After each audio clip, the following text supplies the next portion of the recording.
جو کچھ آج کل ہو رہا ہے، حلیم کی دیگیں، سینہ پیٹنا، کالے کپڑے، سبیلے اور ایسی ایکٹیویٹیز، ربیع الاول ہو یا محرم ہو یا سفر ہو یا کوئی بھی ہو، میرا مقصد کسی مکتبہ فکر پہ طنز کرنا نہیں ہے، میرا مقصد اسلام بتانا ہے۔ وہ میں کروں تو بھی غلط ہے، وہ شیعہ کریں تو بھی غلط، وہ بریلوی کریں تو بھی غلط، وہ اہل حدیث کریں تو بھی غلط، وہ دیوبندی کرے تو بھی غلط، وہ کوئی بھی کرے تو بھی غلط ہے۔ وہ کیا ہے؟ ایسا کام کرنا جس سے راستے کیا ہو جائیں؟ بند ہو جائیں۔ ہمارے پیغمبر کی تعلیمات یہ ہیں کہ جو راستے میں پڑا ہوا کانٹا نہیں اٹھاتا نا، تو وہ ایمان کے آخری درجے پہ بھی نہیں ہے۔ کانٹے سے کتنی تکلیف ہوتی ہے مجھے بتاؤ، جو کانٹا پھینک رہا ہو راستے میں وہ کیا ہوگا؟ تو کیا یہ پیغمبر کی تعلیمات ہو سکتی ہیں؟ یہ ربیع الاول میں بھی غلط ہے۔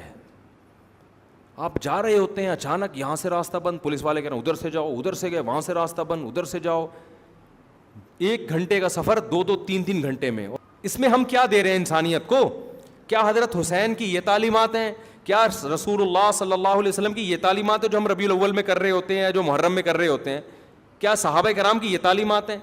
تو اللہ میاں جی جو ہمیں پیپر دیا ہے نا، اس میں محرم کے جلسے جلوس نہیں ہے، اس میں ربیع الاول کے جلوس اور کیک کاٹنا اور ڈسکو ڈانس جو ہو رہا ہے آج کل وہ نہیں ہے۔ نبی سے محبت کا یہ والا طریقہ ایکسیپٹیبل ہے ہی نہیں قیامت کے دن۔ جو ہم محرم میں جو کچھ کر رہے ہیں، خدا کی قسم اللہ نے 1.25 لاکھ پیغمبروں کو اس کام کے لیے نہیں بھیجا کہ جو محرم میں یہ کرے گا وہ جنت میں جائے گا، جو یہ نہیں کرے گا وہ کہاں جائے گا؟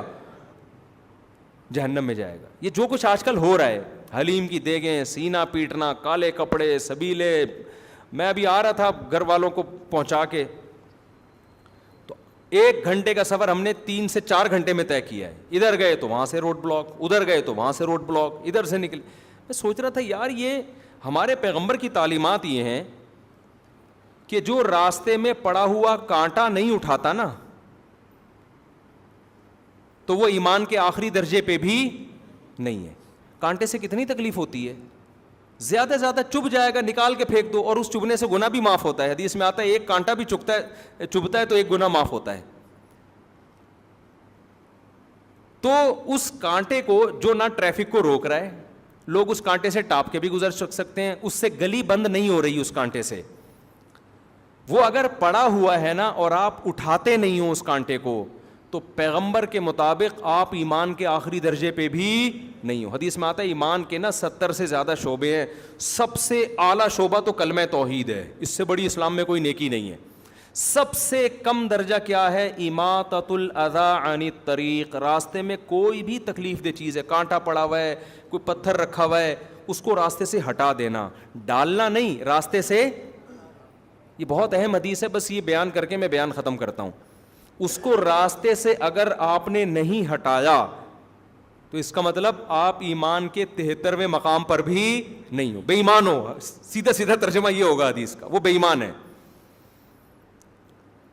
وہ اسلام کے دعوے میں سچا نہیں ہے، وہ جھوٹ بولتا ہے کہ میں مسلم ہوں۔ سمجھ میں آ رہی ہے بات کہ نہیں آ رہی؟ یہ حدیث کا صحیح ترجمہ کر رہا ہوں میں، صحیح حدیث کا صحیح ترجمہ۔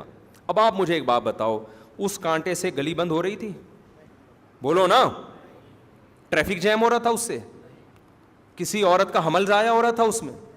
کوئی ہارٹ پیشنٹ ہسپتال پہنچنے سے پہلے مر رہا تھا؟ کچھ بھی نہیں ہو رہا تھا، اور وہ پھینکا بھی نہیں آپ نے، پھینکا کسی اور نے۔ حدیث میں کسی اور کی بھی غلطی تلافی کون کرے گا؟ آپ۔ وہ بے وقوف ہے تو آپ تھوڑی بے وقوف ہیں۔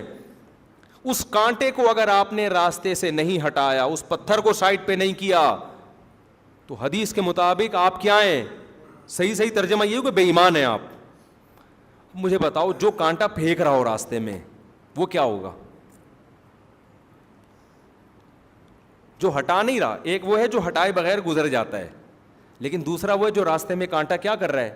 پھینک رہا ہے، جو باقاعدہ کیلے کا چھلکا راستے میں پھینکتا ہوا جا رہا ہے، یا جو راستے میں پتھر لا کے رکھ دیتا ہے، وہ ایمان والا ہو سکتا ہے؟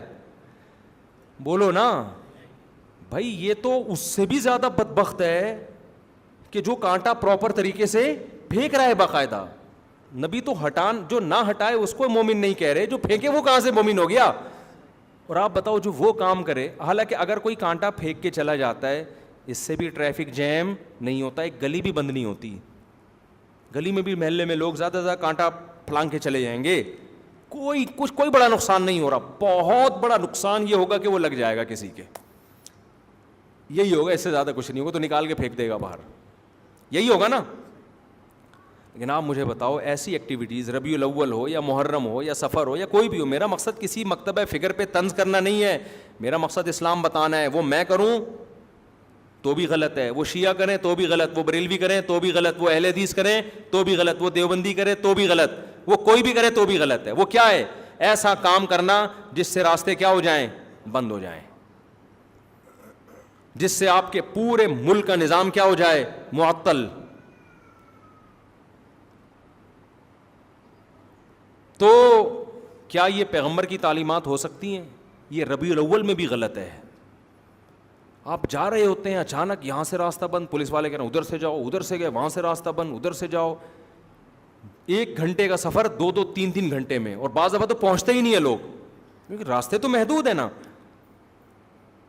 تو یہ جو ہم گلیاں بند کروا رہے ہیں, پوری روڈیں جام کروا رہے ہیں, یا تو آپ کہہ سکتے ہیں کوئی بڑا مطالبہ ہو نا آپ کے پیش نظر, تو بڑی مصیبت سے بچنے کے لیے اسلام کہتا ہے چھوٹی مصیبت کو برداشت کیا جائے. آپ نے ملک میں انقلاب لے کر آنا ہے جی, آپ حکومت کے خلاف کوئی دھرنا دے رہے ہیں, بہت بڑا دھرنا, اور آپ کا خیال ہے کہ یہ حکومت باقی رہی تو ملک کا بیڑا غرق ہو جائے گا. یہ بڑے مفاد کے پیش نظر چھوٹا مفاد کیا جا رہا ہے, بولو برداشت. جیسے گلی میں کنسٹرکشن کا کام ہو رہا ہے, روڈ ڈل رہی ہے, اس میں آپ پورا کنٹینر لا کے کھڑا کر دیا, اب متبادل راستہ دے دیا, کیونکہ بھائی روڈ بن رہا ہے نا. تو یہ بڑے مفاد کے پیش نظر آپ گلی بند کر رہے ہیں. تو اسلام کا اصول ہے بڑے فائدے کے پیش نظر چھوٹا نقصان برداشت کیا جاتا ہے. تو سیاسی سطح پہ کوئی سمجھتا, اول تو سیاسی دھرنے بھی صرف اپنے کرسیوں کے لیے ہوتے ہیں, لیکن اگر کسی ملک میں خیال ہے بھائی یہ گورنمنٹ کا گرانا ضروری ہے, اس کے لیے بڑا دھرنا دینا ضروری ہے, وہاں ہم اس کو اپریشیٹ کریں گے, یار یہ بہت بڑے مفاد کے لیے چھوٹا نقصان برداشت کیا جا رہا ہے. ربیع الاول یا محرم یا دوسرے مہینوں میں جو مذہبی رسومات ہونی, اس میں کون سا بڑا مفاد ہے ہمارے سامنے؟ اس میں ہم کیا دے رہے ہیں انسانیت کو؟ کیا حضرت حسین کی یہ تعلیمات ہیں؟ کیا رسول اللہ صلی اللہ علیہ وسلم کی یہ تعلیمات ہیں جو ہم ربیع الاول میں کر رہے ہوتے ہیں, جو محرم میں کر رہے ہوتے ہیں؟ کیا صحابہ کرام کی یہ تعلیمات ہیں؟ وہاں تو اس کا خیال کیا جا رہا ہے کہ تہجد کے وقت نبی صلی اللہ علیہ وسلم اٹھتے ہیں, اس کا خیال کرتے ہیں آپ کی کسی زوجہ کی آنکھ نہ کھلے. آپ جب گھر میں داخل ہوتے رات کے وقت, سلام اتنی آہستہ آواز سے کرتے کہ کوئی جاگ رہا ہے تو جواب دے دے, سو رہا ہے تو اس کی آنکھ نہ کھلے. اور یہاں آپ دیکھیں ادھر روڈ بلاک, ادھر روڈ, اور یہ سب چیزیں مذہب کے نام پہ ہو رہی ہیں. چائنا میں یہی ہوا, چائنا میں مذہبی آزادی دی گئی, مسلمانوں نے ناجائز فائدہ اٹھایا, دھرنے جلوس, یہ چائنا نے پابندی لگا دی. کیا لگ گئی وہ پابندی؟ تو اسلام تو میرے بھائی اتنا خیال کر رہا ہے کہ کسی کے کانٹا اگر چبھ گیا نا تو اللہ آپ کے ایمان کو ایمان قرار نہیں دیتا. آپ کی مسٹیک ہے, حالانکہ پھینکا نہیں, آپ نے اٹھایا کیوں نہیں؟ جو کرنے کے کام ہیں وہ کیے نہیں جا رہے. کرنے کے کام کیا ہیں؟ کلوا من الطیبات, کھاتے ہوئے دیکھو حلال کھا رہا ہوں کہ نہیں کھا رہا. واعملوا صالحا, عمل کرتے ہوئے دیکھو جائز عمل کر رہا ہوں کہ ناجائز کر رہا ہوں. اسی پہ پورا اسلام ہے. انہی 2 چیزوں کا نام اسلام ہے. قیامت میں انہی کے بارے میں سوال ہوگا, اس کے علاوہ کسی اور چیز کے بارے میں آپ سے سوال بولو نہیں ہوگا. اگر آپ کسی اور طرح سے تیاری کر رہے ہیں اپنے آپ کو عاشق رسول یا عاشق اہل بیت کہنے کے لیے, تو یہ آپ کا درد سر ہے. اللہ آپ سے اس پیپر کے بارے میں سوال پوچھے گا جو اللہ نے آپ کو دیا. تو اللہ میاں جی جو ہمیں پیپر دیا ہے نا, اس میں محرم کے جلسے جلوس, بولو چپ ہو جاتے ہو پتہ نہیں کیوں, نہیں ہے. اس میں ربیع الاول کے جلوس اور کیک کاٹنا اور وہ ڈسکو ڈانس جو ہو رہا ہے آج کل, وہ نہیں ہے. نبی سے محبت کا یہ والا طریقہ ایکسیپٹیبل ہے ہی نہیں قیامت کے دن. اللہ مانے گا ہی نہیں اس کو. اللہ کہے گا تمہاری, چاہے اس میں شہید ہو جاؤ آپ, ماتم کرتے کرتے خون نکلا مر گئے, کوئی شہادت نہیں ہے, خودکشی ہے. آپ کہہ سکتے اللہ میں حسین کے غم میں رو کے میں نے یہ سب کچھ کیا. اللہ کہیں گے تمہیں کس نے کہا تھا یہ کرو؟ حسین کی محبت میں نے کب کہا تھا؟ میں نے کہا تھا حسین سے محبت میں حسین کو فالو کرو. حسین کی تو داڑھی تھی سیدنا حسین ابن علی رضی اللہ عنہ کی. حسین ابن علی رضی اللہ عنہ تو ظلم کے خلاف ڈٹ گئے, کمپرومائز نہیں کیا. اور ہم میں کتنے لوگ ظلم کر رہے ہیں, بیوی پہ ظلم, بچوں پہ ظلم, قوم پہ ظلم, ملک پہ ظلم. کتنے لوگ ہیں دفتروں میں ٹائم پہ نہیں پہنچتے اور تنخواہ پوری لیتے ہیں. یہ ریاست پہ ظلم کر رہے ہیں کہ نہیں کر رہے؟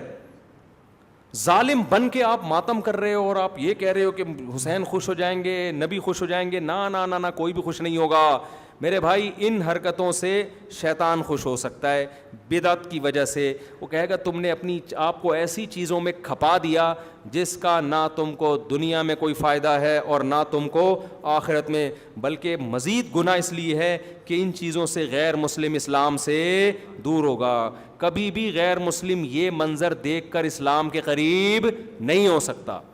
غیر مسلم مسجد میں آئے آپ کو نماز پڑھتا ہوا دیکھے اسلام سے محبت ہوگی. غیر مسلم آپ کا رمضان دیکھے، صبح سحری میں جاگنا، افطاری کا وقت، محبت ہوگی. غیر مسلم آپ کی قربانی دیکھے، غیر مسلم آپ کا نکاح کا نظام دیکھے، آپ کا فیملی سسٹم دیکھے، رشتہ داری جوڑنا دیکھے، باپ کی خدمت کرنا دیکھے، آپ کا حج دیکھے، آپ کا عمرہ دیکھے، اٹریکٹ ہوگا وہ دین کی طرف.